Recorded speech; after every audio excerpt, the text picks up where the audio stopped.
Because that's how it should be, right? It should just be chaos right from the start. Sure. You got to establish yourself immediately with what the audience should expect from us. Yes. Hi, my name's Rob. You might know me from Smirking Gun. If you're on this channel, you probably know who I am, Rob from Smirking Gun. Uh, right over here, I pointed in the right direction, right, for the first We time. got it. Hi, everyone. I'm Darren from D's Reviews. We work together a lot, and we're thinking that, hey, we're going to try something else. We talk a lot about movies and shows and games sometimes, and we're thinking it's a bigger world than that. And maybe we need to establish a new place where we can kind of talk about the bigger things out there. Yeah, because I've been feeling really unhappy with just, I don't feel right sitting around talking about movies and TVs and all the things that I do love.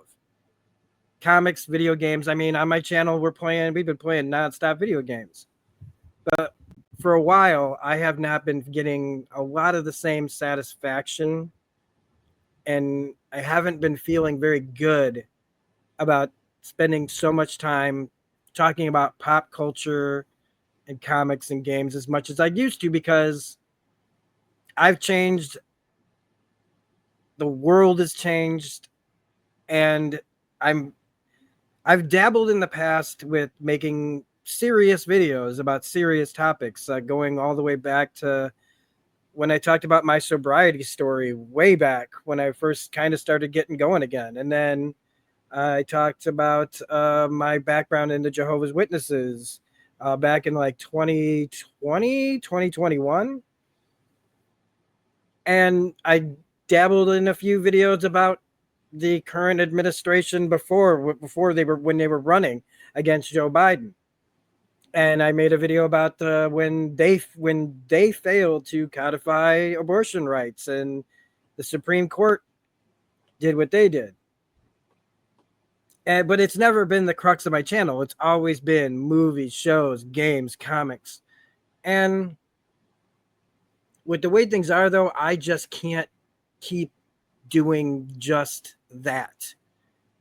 When that's not what I'm thinking about. There's very, like, we're talking right now about Alien Earth together on Darren's channel. And I'll be honest, there are times when I'm just like, man, rather than talk about Alien Earth, we should just, let's talk about what horrors happened today that we have to deal with. And I know that, there are, one of the things that bothers me, and it's just my own personal, is how so many of the people that do what we do on YouTube are just still towing that line, plugging away, having nothing important to say, still treating movies and TV shows and like it's the most important fucking thing in the world. The way that the discussions are, the way the passion, and I've had that passion. I still have that passion when I talk about stuff, but they never bring their passion to anything that's actually important. And I've lost so much respect for people that don't even bring up anything ever. And that's their prerogative. Again, this is my own personal opinion. I've lost so much respect, though, for people who just, well, I'm just going to keep ignoring things and never like have any skin in the game of life. That I'm just going to keep talking about this show like it's the most important thing in the world, while all over the world, and it's always been like this, but it's like in other countries, we have seen on the news horrors happening our whole lives.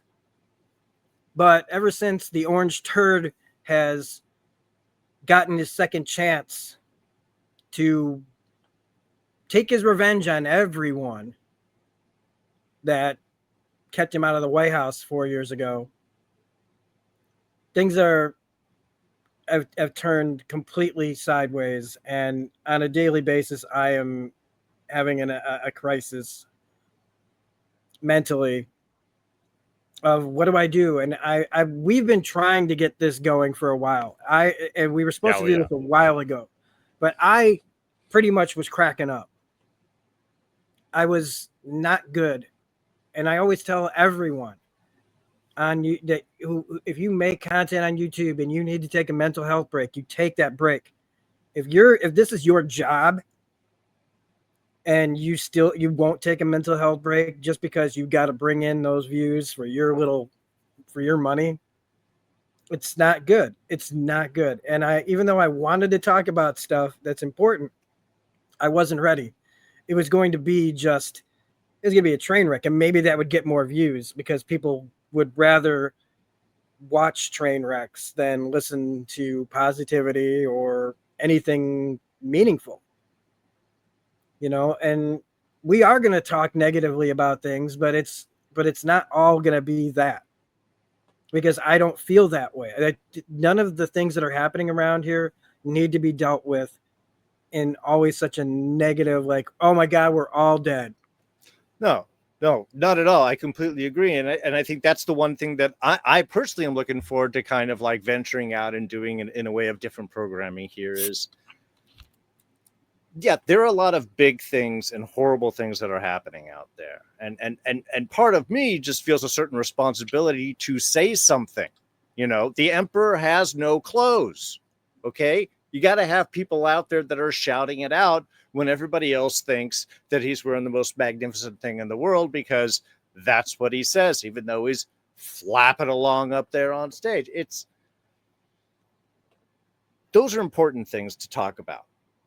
And I think it opens up a lot of areas to explore and discuss. But to me, I'm also interested in solutions, because while we are going through, look, no bones about it, a horrific period. This is going to be monumental in the history of the United States, in the history of the world. I have no idea of all the craziness that's going to be coming. But there will be an afterwards. And I'm curious what we want to do with that afterwards. I mean, one of the things that has driven me the most is we have achieved so much as a society. I mean, we own the planet. Okay, we're the boss. We're the top. We can go anywhere we want. We can do anything we want. We can go up into space. We have conquered this planet. There's nowhere where we can't go, for the most part. So now what? What do we as a species? What do we as a people? What are our ideals? Where do we want to go? It's one thing to fight against the injustices and those types of things that are happening in the world around you. It's one thing to point out, this is bad, this is wrong, this isn't the way to do things. But I think that it's also important to go, okay, so what do we want to do? I don't think that our current economic and political system has been really working for most people. I don't think continuing that is a good idea. But what is a good idea? And I'm not talking about let's pick from the selection of different economic systems that have been explored over the years. I'm talking about let's us come up with something. What is it that we want as a society, as a people? What do we want to aim for? What do we want to go for as a species? I think small little basic things, nothing high, nothing philosophical. But yeah, to me, that's one of the things that I also want to be able to explore in this is talk about the bad things that are happening, rail against the injustices and the crazy fascist BS that's happening. But also let's try and find and explore what we would like to do instead. Because I think that is going to be really important for us as a people, should we survive all this craziness. Yeah, I definitely concur. I one of the things is I just felt like if I don't say if I don't say something, if I don't use this platform to speak my mind about more Mm-hmm. important things, then like when I just, it's like when people, I don't know, when people would say, well, if you don't vote, then shut up. Right. Like, you have nothing to, I can't sit back. I don't want to be one of those people who was like, man, I wish I would have said something. I wish I would have done something, anything, Right. you know, Oh yeah. to be able to reach anyone out there that could listen to, that could find any value or in some things that we say here, because I feel like there's too many echo chambers. It's very easy. Like, this could just end up being nothing. It could be end up speaking to only one group, or maybe more people hear this. I feel like too many, people are just yelling at the people that the right is listening to the right, the left is listening to the left, and the only people that where that intermingles is when somebody just kind of pops in, and then so they can comment and tell that person their whatever. Mm-hmm. And I'm hoping that we can appeal to everyone, even if, especially because we're not big YouTubers. And that's going to be kind of like a crux of this first episode, is who we are, where we come from, what's our background, why you might want to listen to little old us that are out here in the middle of nowhere YouTube. It's why it's called the Outer Rim. I've been using that for a while. We're out here on the fringes of YouTube, small channels that don't make a lot of impact in the world. And I guess I might as well just get started with myself here. My first video was when I came back from The Force Awakens, and I ran home and I made my first video, just a little short, before shorts were shorts. It was just me going, oh my God, I just came, blah, blah, blah, blah, and I posted it up, and it was the opening of that door. I just needed to do one thing that allowed myself to finally join the YouTube or community. And I partially did it because I still have anxiety, but my anxiety was really, really bad then. And I was kind of using it as a way to fight that, a way to challenge myself, to express myself, because I mean, like a lot of people that don't have a lot of friends outside of social media or the people you meet online, Mm-hmm. I go to work and I come home, and that was it. I didn't have a group of friends. I moved around a lot in my life. um I've I come from a cult background. I one of the main reasons why I'm having such a hard time is because I come from that cult background. Because I got out, and now I feel like I'm trapped in a world that is just one great big cult. And it's like you Yeah. fought to get away from all of that horribleness, and now it is here everywhere, and I can't get away from it. But at the time also, when I first started doing YouTube, I was a very heavy drinker. I'm a like full blown alcoholism. I was about 2 years out or so, maybe a year and a half from quitting. But during that time, it wasn't good.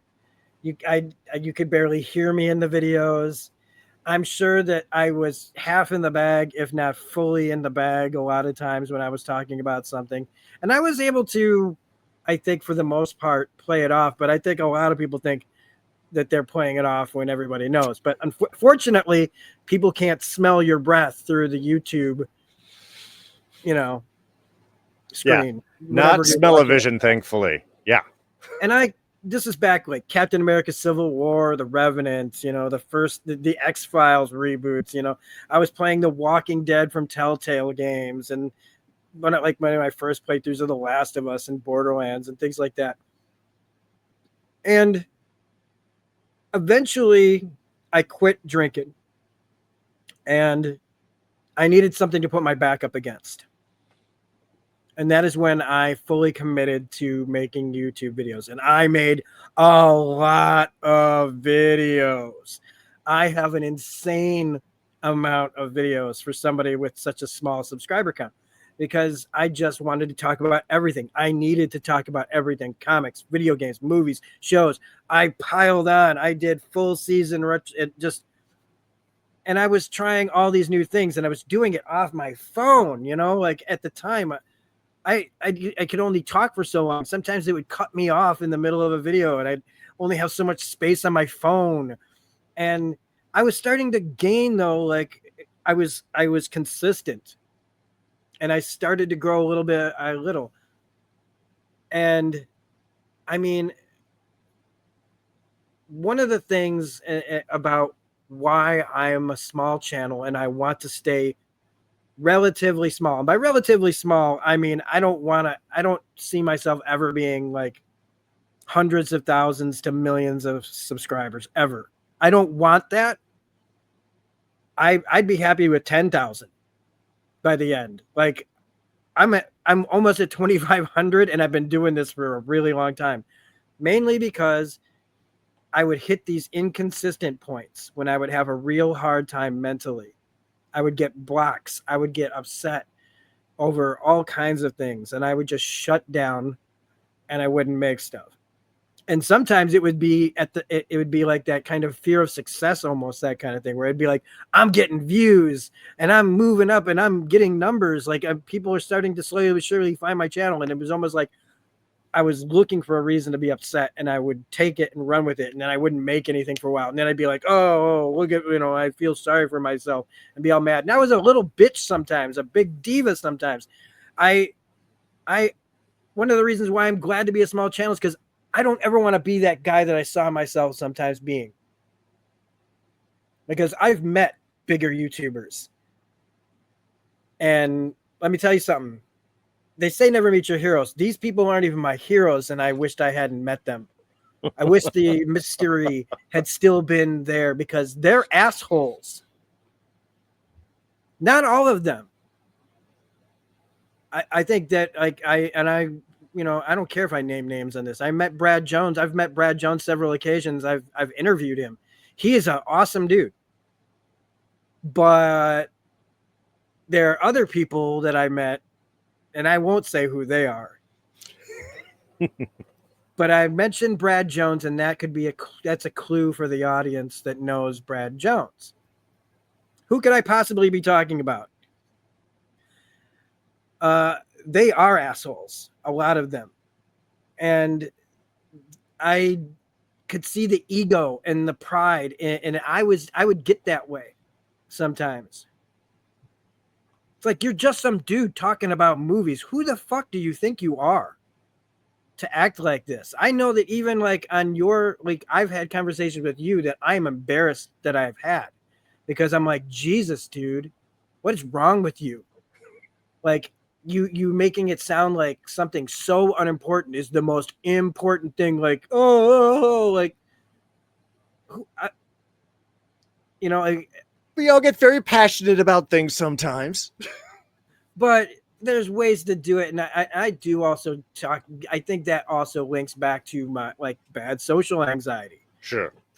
Not being very awkward. I feel like sometimes I've been like a real episode of I Think You Should Leave with Craig Robinson, where it's like I've been that guy that will take an awkward situation and know you're in the wrong, or you know what you're doing, you see what you're doing, and you just keep going because you can't stop yourself. I was mentioning in our Discord yesterday how I was at C2E2 this year and saw myself. I got myself so upset that I turned on everyone. I'm dressed up like Hunter S. Thompson, and I became just a shut down, angry little person. People couldn't talk to me. I would just, and you see yourself doing it, and you go, what are you doing? What are you doing? And that other voice is like, I know exactly what I'm doing. fuck all of you. You know, like, how can no one else be reacting the way I do? I feel right now. Why can't anybody see how insane all this is? You know? And it's like, no, everybody does. They're just not acting like you. They're holding it in because they're in a public spot, and you have to like be the, you don't want to be the center of attention, and you're making yourself the center of attention. And then you have to live with that. I have to live with that I was surrounded by all these people who now don't know me. But if I ever show up as Hunter S. Thompson again, they're going to be like, oh, fuck, that guy is back. And I was the only Hunter S. Thompson at that show. So anyway, I mean, that's kind of me saying, like, I'm happy to be where I am. I'm happy that to talk about things on small levels and just do it for fun. I work 40 hours a week at a job that, you know, like just about everybody else's job. None of us want to do it, right? Like, we all just, you find something that you're halfway decent at and you just do your job. And I do this in my spare time. If I had more spare time, I would spend more time making YouTube videos. But at the same time, I still didn't want to keep making this videos about every show that came up, and it was like, oh, I have to be home for this to watch this, and oh, it's a bingeable show, so now I've got to binge watch, and I've got to watch the episode, make a video, watch the episode, make a video. And then at the same time, you know, like having everything that's going on in the world in my head that just kept like wanting to just erupt from my skull. That, you know, I'd be like, so yeah, and then just as an example, this is nothing, but like just to say, like, oh, you know, the latest episode of The Expanse is on. Well, okay, so in this first scene, Amos said, "Fucking Trump," you know, like I just wanted, like, you know, you just want to, like, it's never far from my head. Little fascist Tourette's. Why am I talking about this? Why am I talking about this when people are like, why are we rioting in the streets right now? That's, you know, like the guy from Network, or even, you know, like, to make a funnier joke, like, you know, the version that Stanley Spadowski does in UHF, where he's like, these floors are dirty as hell and I'm not gonna take it anymore. Sorry. See? No. I still brought up reference is always good. In that, you know, for anybody that, you know, Network, you know, wow, that's still like Network. I don't know how many people even know about Network that are a certain age, and definitely don't think a lot of people know about UHF if they're a certain age, unless you're a Weird Al fan. Anyway. Another problem that I was having, though, was I had been, after quitting drinking and making tons of videos, I fell into the weed trap for myself, which was, I was done drinking, but I was using weed to help with my anxiety, to help me feel better about situations that I was in. And that was one of the reasons why it would be really easy to be inconsistent and slow down and making content that I'm just not that proud of after the fact. And feeling like, man, you know, I'm on somebody else's stream and I am stoned off my ass and feeling like unprofessional about it. And after a while, I just realized, like, you're never really going to grow past this. It's probably for good reason that you're, you know, and it's probably a good thing that you don't get much bigger than this. Or slowly, at least. Sure. It's better to be healthy as a person than to be searching for some kind of internet or social media fame. It's better to be a good friend and making good friends and being part of a community. The reason why I wanted to do it was to find people and find friends and find community. And one of the things that's easy to forget, at least for me, was I had it. I have it now. I have a community. It's small. It's mighty. I love our great little group of people that pop up, you know, that are in the Discord, that are in the chat, that are, you know, comment still on videos, that find the channel, find community. Little by little, even if people come and go, there are people that I see, will pop up in a game chat that I haven't talked to in months. And it's like, yes, why? That's why. To keep that going, to keep friendship and community and relationships and farm, and find new ones and strengthen the ones that I have, because I used to just push people away. And I don't want to do that anymore. And being smoking up all the time was clouding my head. It wasn't helping my anxiety, because I didn't have those same anxieties anymore. It's like one day you realize, oh, wait, what am I even doing this for? Because it's not making my games better. It's not making my videos better. It's not making my job better. It was just a thing that I did. And I just went, oh, it's time. I have to stop. And so I needed time before we did this to get my head clear and start being able to focus better, get my freaking short-term memory back. That is helpful. That is helpful in conversations. To remember what you just said. And to like when we were on when we did the rankings thing over on Mark's channel. Yeah. I was still smoking weed then, and I was still there's still that part of me that was just like, I was not like, I was like, what am I doing? What am I, anyway. Well, and the thing is, if you're distracting yourself, you're not helping yourself. So yeah, you're not going to make the best product that you possibly can. Yeah. And we had been talking, and we still have a big Trouble in Little China videos we have to do. In fact, when I booted up StreamYard, almost like this sad little reminder of what we need to do. The band, like the whole thing I had made, was still in the background of StreamYard that I had to take down. It's well, hey, I paid for the StreamYard thing again, so there we go. We got a month, so we better do that quickly. But I wanted to finally, after clearing my head and all of that, I felt now it's time. We have to, and I've been itching. I've been like, oh man, like it's time to start talking about this. Let's get the ball rolling, because the quicker we do it, the more we do, the easier it gets. So if this, you find this video to be all over the place, it's because this is the first one. It is us finding our legs. This is me feeling like I have to, in every situation in my life, explain myself. Explain why you should listen to me or talk to me, get my background. I never went to college. I did pretty decent in high school, if that's important to you. I've lived in Illinois and Wisconsin.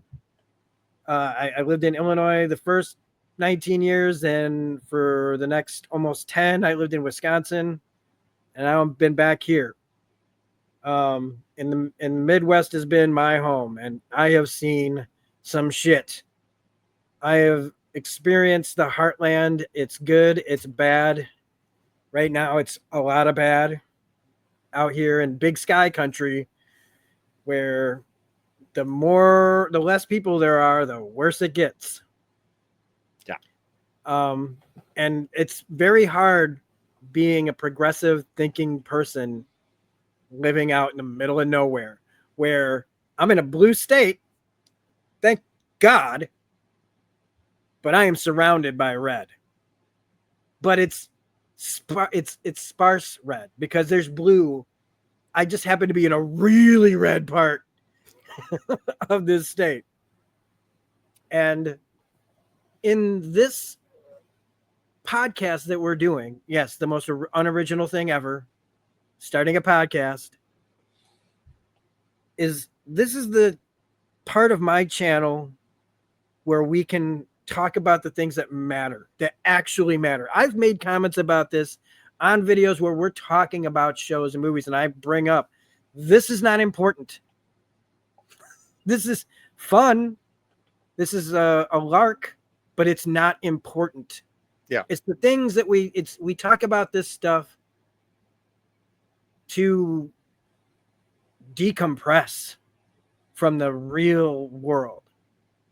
But unfortunately, I've got to get some shit out before I can start really maybe I hopefully I'll be able to enjoy making regular content if I don't feel this like weight of the pressure that I'm putting on myself to express what I think needs to be said in these spaces where people that talk about pop culture aren't doing it. There are channels like Actual Fandom and Birdman and Organized Chaos and other places that do talk about some fan stuff, but also most of their content is topical, and they go after the people that are making life miserable on YouTube and indoctrinating people on YouTube and spreading lies and making people angry for no reason but monetization to make money off of your rage. And you can trust us because we're not here for monetization. I think I've made $300 on YouTube.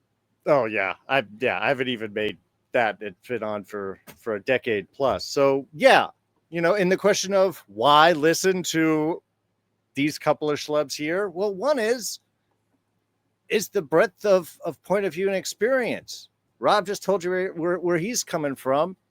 I'm in so much a very opposite position.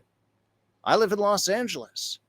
I live in the second largest city in the world. I live technically in LA County, which is the largest county in the United States in terms of population. The population of LA County is bigger than 40 other states. California itself is what? The fourth largest economy in the world. If it was just by itself, it's certainly the largest economy in the United States. So, and I went to a good school. I got a college degree. It looks great up on my wall. So Rob's coming from the heartland and I'm coming from the West Coast. And yeah, we're surrounded by people. And yeah, California, it's leftist, it's democratic. You know why? Because there's so many of us. Because we all have to work together. We all have to put up with each other in order to live and work and exist around here. And it gives us a different perspective. You have to me, the more cultures you see, the more kind of people that you experience, the larger breadth of things, the more that you start to understand and really see the connectivity. It's easy when you are in a small group, very isolated, cult-like, as Rob can easily attest to. It forces a very particular point of view because there's no pushback. Where I come from, everybody's pushing back. And you know something? That's great. Because you learn so many different things. You see so many different things. You have so many excellent foods that you can have. And yeah, you got to do a little bit of give and take. You got to tolerate a certain things. But as long as we as a society sort of grab focus on the very particulars. Look, killing each other, that's bad. Taking each other's stuff, that's bad.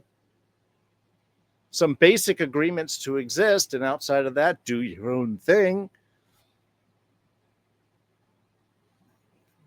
That's where you can really, expand and see a world that's so much better, so much bigger than the world that you thought that it was. I grew up in a suburban house. We did pretty good. It was a very white neighborhood, very middle class. And you're used to the jokes and the humors of the culture and of what we grow up and what is funny. And I didn't know at the time that the humor that was used around here would be considered today racist, sexist, any type of your ist. You know, you're growing up with Benny Hill, who's dressing up and making gay jokes, and so you just think that that is something that's funny. But as I went from high school into college, as I started working with other artists, and you start interacting with so much larger crowds, you start realizing that those things that you thought were funny really aren't. They're hurting people. Some people are offended by it, people that you like. But if you don't interact with them, if you don't see them, if you don't listen to that feedback, you don't get a chance to change, to become greater than you were. I mean, look, I'm a big believer in humanity. I believe that human beings, amongst all other species, have the possibility to evolve within their own lifetime, to be better than they were. I certainly have experienced it. And as a culture, I think overall, up until recently, we've experienced it and seen it. We've become more inclusive, more understanding, more thoughtful, more respectful, more compassionate, more empathetic. And that has opened us up to higher and higher achievements, to listen to more and more voices, to see more and more things. That's why we've gone to space. That's why we have computers. That's why we're able to do this conversation right now.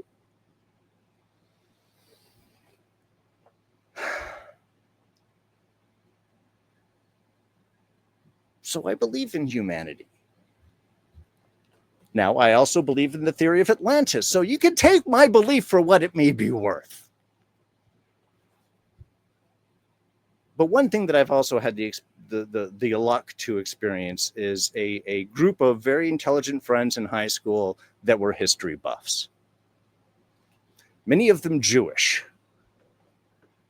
whose parents or grandparents had fought in World War II, had escaped Nazi Germany, had escaped Russia, hearing stories growing up of all of these things.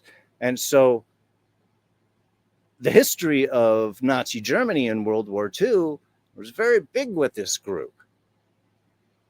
And not just a level of respect.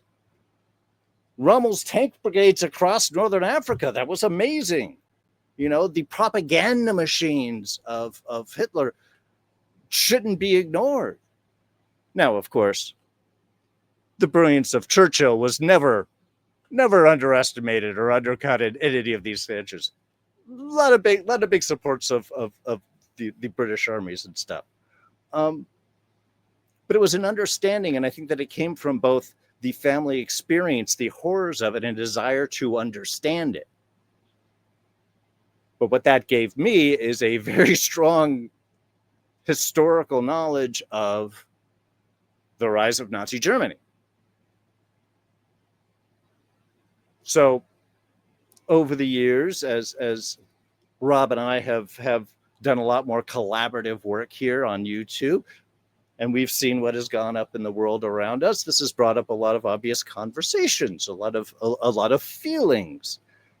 And for me, a lot of just abject fear and terror that, oh my God, we thought we planned for everything. We thought we were ready for alien invasions. We were available for zombies to come. We were available for AI, for Terminators to come. I don't think we ever considered that Nazis were going to be the concern that we would have to face as a nation. Don't know why. It's kind of obvious. Been moving in that direction for a while. So lot of big feelings, and it's.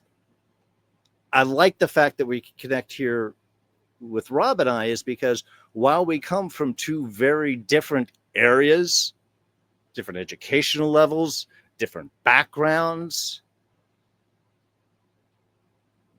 we are both aware and observant enough and appreciative of other people to the point of being able to see what is happening to the world around us and go, this is not right. whatever excuse that you have, this is not right. You can't go after someone just because they believe differently than you. You can't fire people because they complain about their boss. You can't send troops to cities because you feel like it. In fact, you're not supposed to be able to do any of this stuff that you just because you feel like it. And yet, we have had cultural movements that have led us to this direction. We have made the ugly American the symbol of our nation. And to me, I think that's what kind of hurts the most of everything that sort of happened. Is the very, I mean, just look. Trump is like the villain of an 80s teen coming of age film. The evil real estate developer that's going to take over the community center, and we're going to have to win $10,000 in the dance-off to push him back. That's it. That's the guy. He's a used car salesman with no perceptive reality of himself. And yet we as a nation, and we have to take responsibility for it. I didn't vote for the sucker, but we as a nation have to take the reality of what has happened. This is why history is important. And we can't just cast aside the things that we don't like. We have made this person who is the image of everything that we detest, everything that is wrong, arrogant, self-centered, complains of everything as everybody else's fault. He is the greatest thing in the world. We've made that the symbol of our country. So we as citizens have a responsibility to say no. No, no, no, no, no. And to point out the flaws and just be a voice. And not just because I think he's a Nazi, because he is.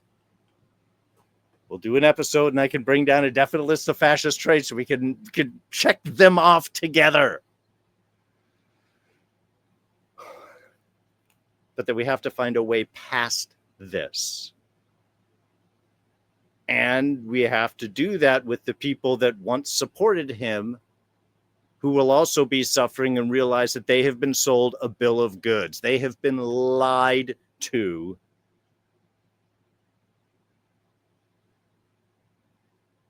And it is not right for them to also have to suffer if they see what has happened. There's got to be a way to bring them out. It's only with all of us that we're able to defeat and bite this back. So we need this wide variety of viewpoints, of approaches, of language, of ideas to discuss, to bring points of view, and to speak to everybody that's out there. I'm going to be able to speak to a different group of people than Rob's going to be able to speak. And together we're going to be able to speak to to a group of people that neither of us could be able to speak to. And maybe through this, we can start to reach out and find other people that can also speak with those voices. And you know, that's where I would like, you know, for this to go to. Because yeah, like Rob, I've been doing reviews for years. Why? Because I wanted to talk about cool art stuff and shows and all those things that also interest me. But let's be honest, there's a lot of stuff out there that isn't very good. And then you promise you're going to talk about a show, and then you just have to rant for like 4 weeks or 5 weeks or 8 weeks on a show that you don't like anymore. We don't want to do that. I don't want to do that.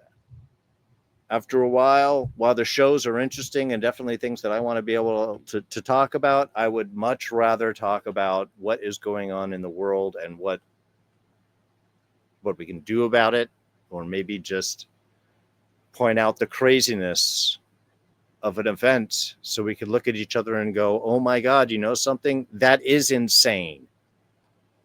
Because sometimes you just need somebody else to be able to go, Okay, so it wasn't just me. Somebody else thinks that this is craziness too. If the voices aren't out there, then we're going to be isolated. We're going to think that it's just us. So we're here to try and lend a voice to that too. Definitely, definitely, because that's a one thing that I want people to be able to, when they come to, to listen to this, is that I'm not the only one, that there are other people out there, because the right and the left have all these people you can listen to that are just going to tell you, they're going to speak right. The right knows how to speak right to their people, and the left knows how to speak to their people. And then there's all the grifters who will pretend that they care about this cause so that they can get their views and their money up. And then you've got the media itself that is just, I can't even listen to the news anymore I don't I don't watch clips of Fox News and laugh. I don't watch CNBC or CNN either anymore, because any of that stuff, because it's just, they're all corporate they're all focused bought as and it's paid always for. been. Yeah. At the whims, we have a regime that is threatening every way that people can talk about him, and they've been caving and paying him. And when you come here, you're gonna be able to hear two people that, yeah, come from different backgrounds, but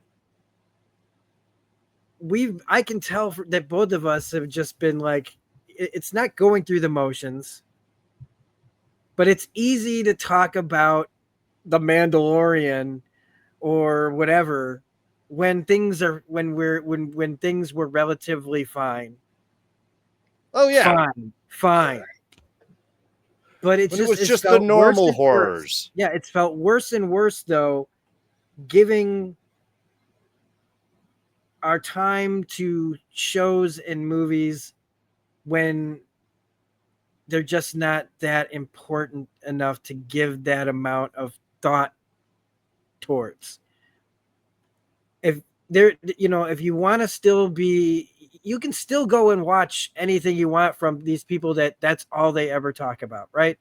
They're still feeding you any bit about, like, either a 5-minute blurb or a 50-minute essay about whatever pop culture you want. And I'll still plan on doing that. But things aren't good, and I can't sit here pretending that talking about, I don't even know what, Peacemaker is something that I'm like, yeah, I can't wait to talk about. I go, eh. I mean, I don't feel good about being the distraction from the serious things that are out there. Yeah. Sometimes it's nice to distract ourselves and distract others because we need a break. But I think sometimes, and too often, that other stuff is so serious. It's like, look, man, we shouldn't be. What are we doing filling time talking about nothing important? The world's exploding. Yeah. A bit more about, like, where I'm coming from too, folks, is I never voted in my life until I'm Gen X. And one thing that I really want to say right up front is Gen X needs to step up. Yeah. Okay. They called us slackers. That was what they called us. That is so tame. But they basically ignored us. The boomers basically ignored us because we were just slackers, even though that's just not true. We just didn't give a fuck about what the boomers cared about. We were doing our own things. We were the last generation to get spanked openly. Like after us, that's like we remember getting hit by our parents. We remember strict but that was like we were like, no, that's it. This is done. We're not passing this along to our kids. Yeah. We spent so much time trying to fix what happened to us to our kids. We just sort of skipped over ourselves entirely. And Gen X needs to step up, because we're the ones that are about to take, like when the boomers go, and think they're the me generation. Why are we surprised that they're still acting like me? I only give a fuck about myself. They were that way in the 80s, and they're that way now because they're on their way out the door. And for some reason, these selfish pricks think that they can control the world. They want the world the way it was after they're dead. They want us to be living the way that they think that the world should be. Fuck them. This is Gen X time to act like Gen X and say, fuck you, boomers. We're here to support ourselves and every other generation that's after us. You guys want to sit and scream and cry foul about how your life didn't turn out the way you thought it would. Join the fucking club. It didn't happen for most people. We just didn't decide to. I mean, your grandparents, your parents, boomers' parents and grandparents stopped fascism. But what it turned out was that they just didn't want people to tell them who their fascist leader was going to be. They needed to pick their fascist, because you can't make Americans do anything. You have to slowly but surely over the last 30 years prey on their fears through the media and everything else, building up slowly to be afraid of each other, to be afraid of everything, and especially to be afraid of each other, to pay no attention to the man behind the curtain, which is what Trump is. He's the fucking Wizard of Oz. He is a con man. And so is everyone attached to him. And it's time to start talking about not just what's going on, but to start talking about the solutions, like Darren said. How do we get through this? How do we get through this? Because I got sober during Trump. I don't know how I did that. So I'm telling you, you can, in the worst of times, I picked to go, I guess I'm, it's the joke from Airplane. It looks like I picked a bad time to quit drinking. Yeah. But somehow it's 7 years now. I'm going on 8. No alcohol. In fact, wait, no, it was 8 years. It's 8 years this year. This last August was 8 years with no drinking. and I'm still, it's been his first 6 months of his presidency are worse than the entire 4 years of his first 4 years. By far, even including COVID. Yeah, I mean, and I made content back there. It was just like, it showed like when 2020 wouldn't seem to end. And yeah, I mean, COVID played a part in that, but like I still went to work every day because I'm an essential worker. Thank God I got to go to work all day. And I had to listen to all the worst of society every single day. And I never thought that it's my worst fears like coming true. And it's time for us to start breaking down, like whatever discussion we have, it's time to start checking some of those things off that we can talk about with you guys that are your concerns, that are our concerns, that are ways to think about it that maybe you haven't heard of. Maybe you have, but talk about things and try to come up with real solutions. Because I've had, like, we all have like these moments, right, where I'm like completely enraged and I just want to, when you see certain people and you're like, yeah, and if everybody wasn't always filming everybody else right now, like, but then at another time, I'll be like, I'll realize, and this is the most important part, is these people have been duped. Yeah. Look, a lot of them are heinous people, but there's also a big chunk of people that have been duped, and we need to figure out, and they are probably thinking about, how do we live? How do I go back? How do we live with each other? How can I live with these people who see me as this? How can I rejoin the rest of us that we're telling them he's a liar. He's a rapist. He's a felon. He speaks the language of the abuser. Oh yeah. Every single word out of his mouth is like listening to that, whether it was your mother or your father or whatever person that could have, like, that you was, if you ever knew anybody that abused people, if you ever knew anyone, whether it was a father, mother, whoever in your life, there's a certain language that they use. There's a certain way of speaking that they use. And every word out of this motherfucker's mouth is the language of that abuser, to deflect, to blame everyone else, to blame, oh, things aren't fair for me, and this is why. Everything out of this guy's mouth is to convince you, to gaslight you, to make you, like, be his victim, to stand, to basically get, like, he's the kind of guy who would try to convince you to take a bullet for him, literally. I mean, as an example, he just goes on about his day. As a straight face, he's talked about reducing medications by 1,500%. You cannot reduce anything more than 100%.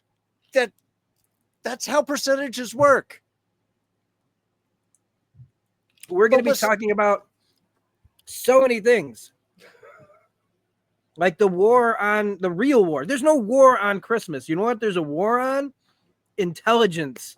Oh yeah, education. Education is one of the biggest things that we have to talk about, because it is not just some problem for the last 20 years. Education in this country has been a problem for going back to, at least, if we want to just be, I'm a history buff too, but it feels like the same ignorance that's happening today was happening in the 1800s. Okay. It's always been, keep the majority of your society uneducated so you can easily manipulate them. Well, when we're really going to get down to things, what they will definitely be talking about is the fact that the illusion is the fight is the left versus the right. That's the illusion. Yeah. The reality is it's top versus bottom. Yeah. It's, again, the 0.1% that have the vast majority of wealth in the country. The top 10% who have more than the bottom 50% combined. You know, the people that are getting tax breaks on yachts and jets and arguing about their $45 million homes while you're trying to work 2 jobs and use SNAP benefits in order to keep yourself and maybe your kids alive. The idea that,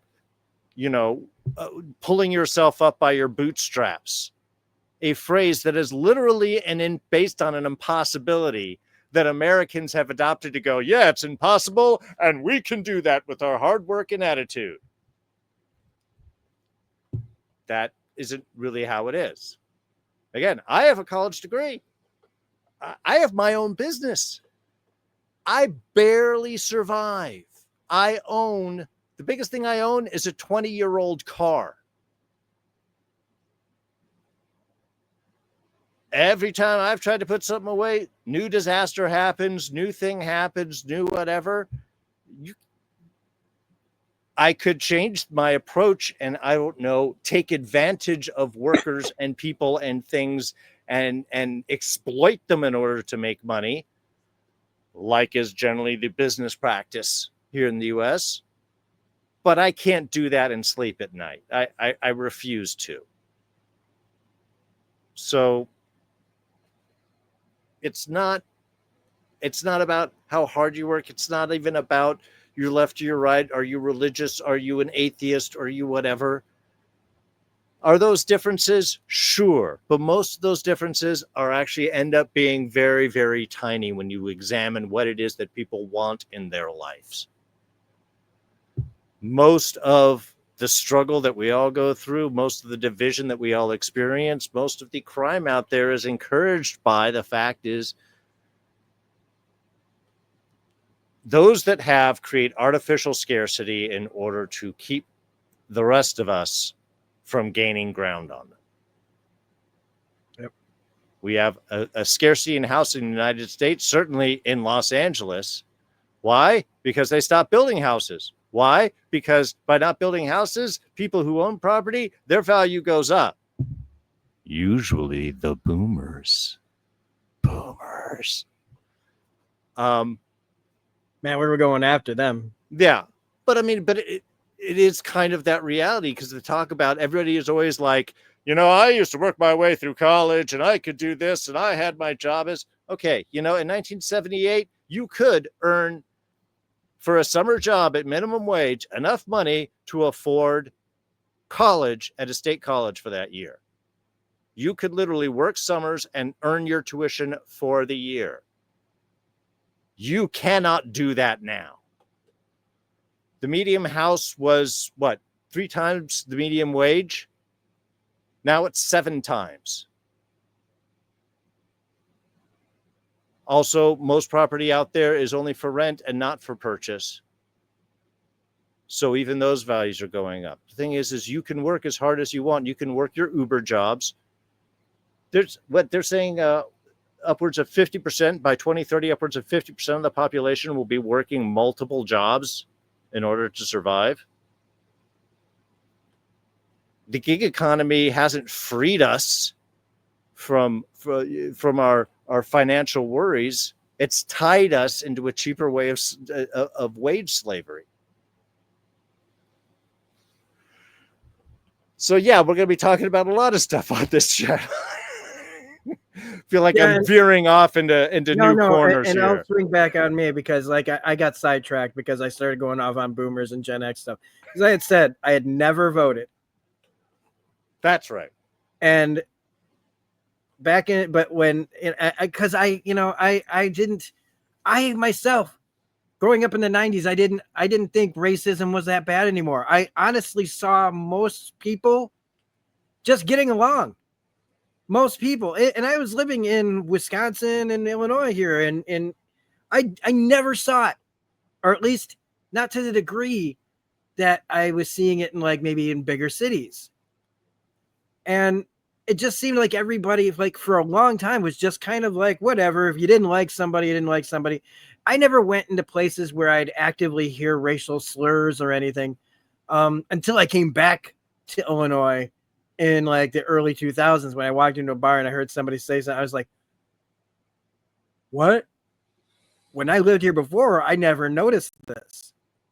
I was also a teenager and I was up my own ass. Sure. So, when you're young and you're just not paying attention and you're doing your own thing, and life was a struggle then.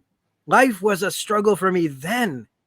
And I was so caught up in my own life that I just wasn't seeing, I guess, what was really going on. And so I never voted. And then Obama gets elected. And I'm like, after George, okay, because I did pay attention. All right. I did pay attention when George Bush was like elected. And I went, no, wait a minute.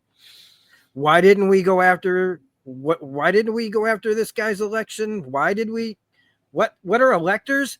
Why did he get elected? Then 9/11 happens and it gave the government every reason it needed to completely start taking away shit from us. And with the Patriot Act, I mean, the Patriot Act Oh. was like the opening act to Yeah. what we're having, what's happening now, right? And so I started getting a little more, by the time Bush was out and Obama was in, we had 8 years where I just was like, whatever. Again, like, I had my own problems. I was drinking all the time, getting worse and worse, yada, yada, yada. But and I'll also say, like, look, we all, like, I'm so happy when we elected Obama, but we're going to have to talk about that shit too. Because all that change, where'd it go? Yeah. What happened? What happened? Lot of promises that didn't really and occur. before anybody goes, well, he had a House and a Senate and blah blah. No, because if the motherfucker that's operating in the White House today can do shit and just have it happen without worrying about Senates and Congress, well, like, we needed leadership back then that had at least audacity to do the things to make change. But anyway, I didn't vote then. I was like, oh, I don't got to worry about it. Obama's in, and when we're done with this, we'll just get the next Democrat in, and because I'm not a Democrat or a Republican. Right. Okay. I'm with you. Same. I believe in humanity, even if humanity doesn't see how it can help itself. But when he announced seriously that he was going to go for president, I went, oh, okay, no, I have to. This is a bridge too far. I am finally going to vote because we're not electing a guy who goes on TV and says, you're fired. We're not that people, are we? Oh yeah, I forgot how stupid people are, how easily led and ignorant they are. And I knew how many people were pissed out that we actually elected a black guy for president.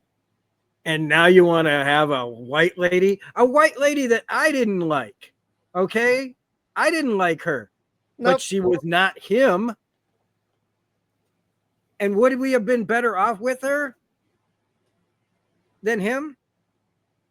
Yes. Would she have been perfect? No. Would she have done things that pissed me off? Yes. Would she have lied every second of every day? Not every second. Like he does. Fair. Because so he gets elected, and that was when I was like, well, I'm never going to not vote. But I believe in humanity. I believe in progress. I unfairly kind of made a comment when we were first talking about Alien Earth about forgetting about nostalgia. I always think forward. I think about nostalgia all the time. Sure. But when it comes to life, when it comes to the possibilities of this world, I think ahead. I think like a young person does. It's one of the things that I love, that I think is a great quality that I have. And I don't toot my own horn very often. It makes me very uncomfortable. But I see the possibilities and progress that we can make if we work together, and I'm so happy that I subscribed to a woman named whose channel is Cult College. Mm-hmm. That's how I found her, because she talked a lot about cults and things. And she said the same thing that I've been saying. No one's coming to save us. We have to save ourselves. All right? There is whatever created this universe, whatever reason we all are here talking right now on this little magic box, whatever it is, or whatever concept it is, however it actually happened, that's not coming to save us. We are in space, floating in space. It is a miracle that we're here. It is beyond the calculations for all of us being here right now are impossible. Makes my head want to explode.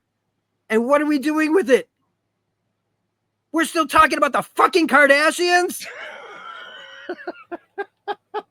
We give truly a low point in humanity. we give the lowest intelligent people, the lowest common denominator, and we prop them up like gods.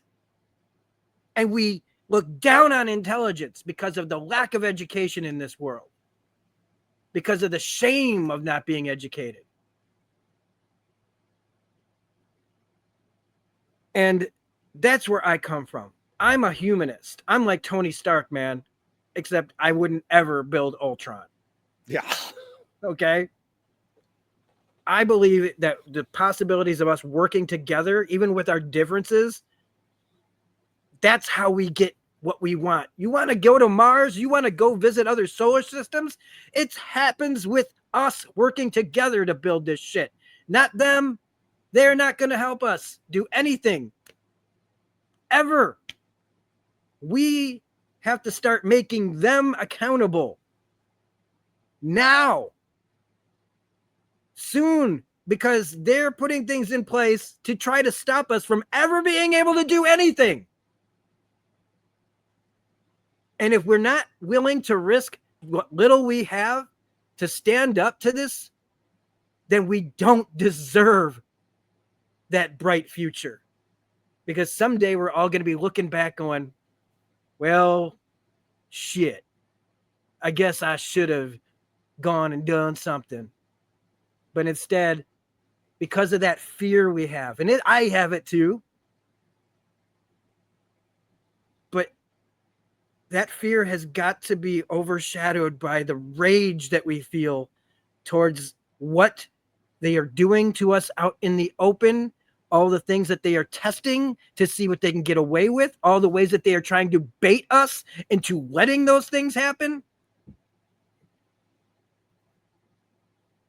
That's what we're going to be talking about on this channel, is fighting back, coming up with solutions, giving some hope, doing it with hopefully some funniness at the same time, because we won't always talk about the most absolute dire stuff. And humor is important to deal with the craziness and tension that we have. I think it's easier to listen to that than just doom and gloom all the time anyway. And that's where I'm fully coming from. And I think that that's where you're coming from. And there's so many things that so many topics and things that have happened to us personally that are going to be coming up in these things, because some of Darren's experiences are things that he's had to worry about, that I've worried about for him, are things that are nightmare inducing, things that I wouldn't wish on my worst enemy. Well, no, you know. Well, since they don't care what happens to you, but we also have to remember our empathy. Well, yeah, I was going to say, the only reason I would wish for it on my own, my worst enemy, in a way to honest, is so that they would understand that struggle and maybe make them not my worst enemy. Yeah. And if you are queer, bi, non-binary, trans, any color of the rainbow, you are safe here. Yes. Yes. All of us, anybody that is feeling demarginalized and are being demarginalized and having your rights taken away, this is where you are safe to say whatever. Because that's one of the hardest parts right now, is knowing like that there are people out there that don't live any kind of lifestyle that I have. Different colors, different races, different cultures, different sexualities, different genders. And to me, it doesn't matter. I have not always, growing up, it has taken me years to become this person. I went through so many different phases that I now cringe at. But I got here. And I've been here for a while. And I wish that there was more to say and do for these people. And that's one of the big parts of this too.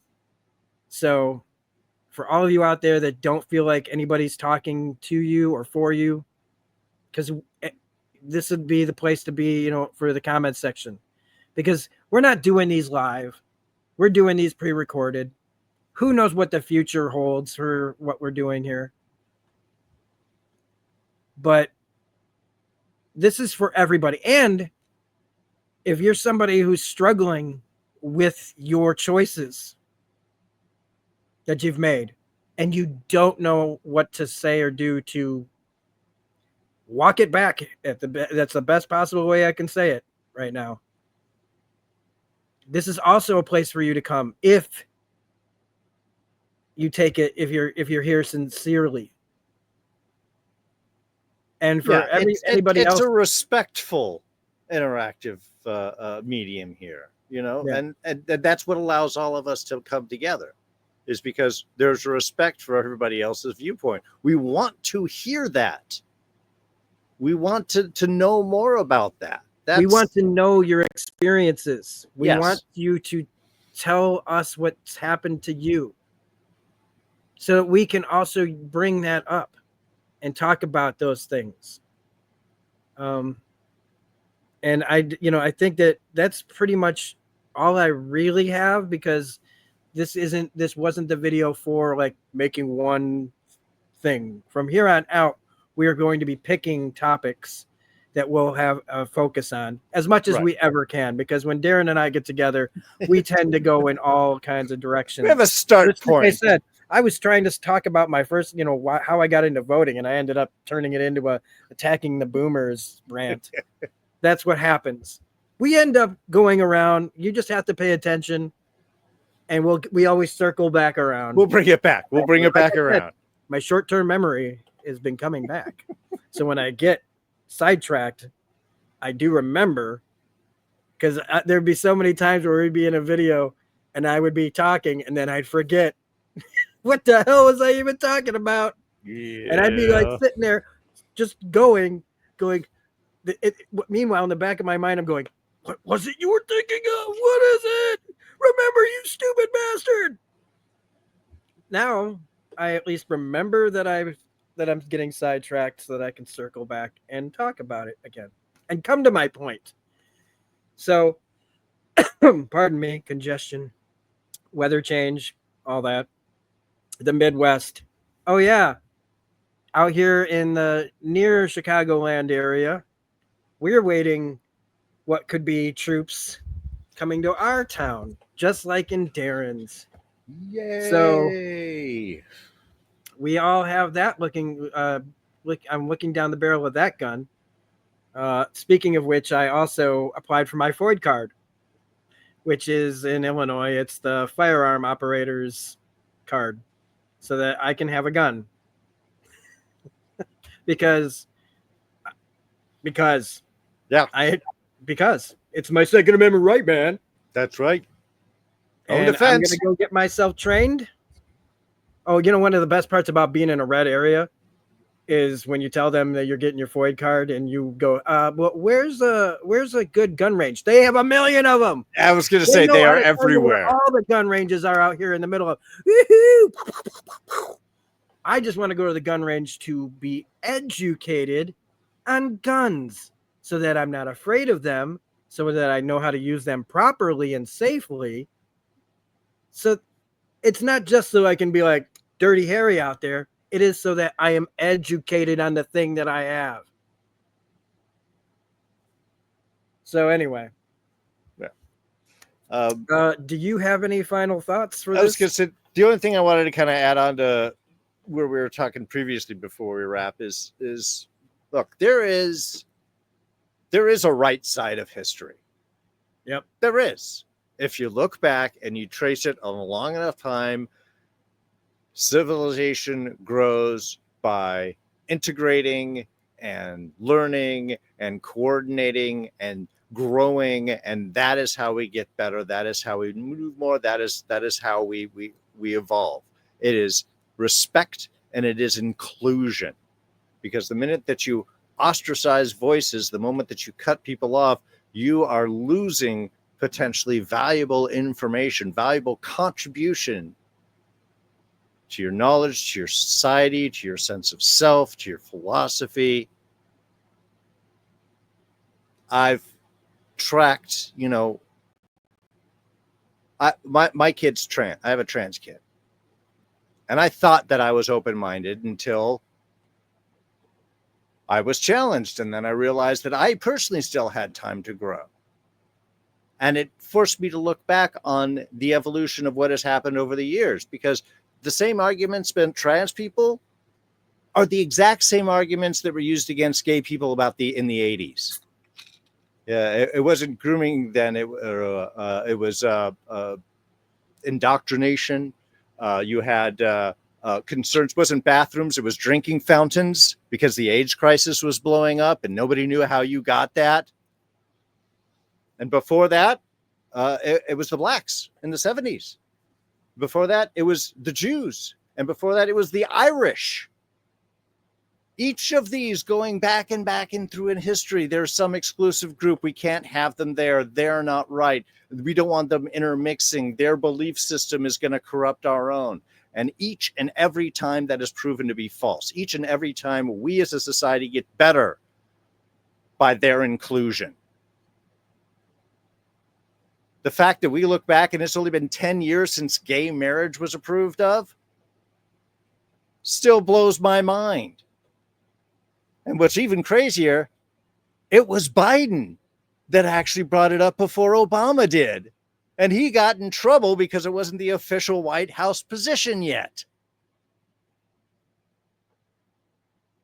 A black president, and it wasn't until almost the end of his term that they decided to go, hey, maybe gay marriage is okay. Nationally, we still had stuff that had gone in a lot of states and stuff, but that's a blip. And now, seriously, would we think about that being an issue? Some people. But as a society, we know where this direction is. So we want to honor that. We know that the society that we as a people get better, the more that we include, the more that we understand, the more that we grow. Excluding people, taking away rights, that's what the bad guys do. Okay? We are literally in a country right now where it's papers, please. Do you have your identification papers, please? Growing up, that's what you saw in movies about the Soviet Union and Nazi Germany. I don't have my papers, so I'm going to be chased down by the guards and arrested or potentially shot. That doesn't happen in America. So if you feel pushed to the side, if you feel like your voice isn't heard, if you feel that you are being persecuted, if you are being oppressed, if you are being silenced, we want to provide a venue for your voice to be heard, because it is only by hearing everybody's voice that we become better as a society. And if you're going against that, I got no time for you. And we're not going to be quiet about it anymore. Yep.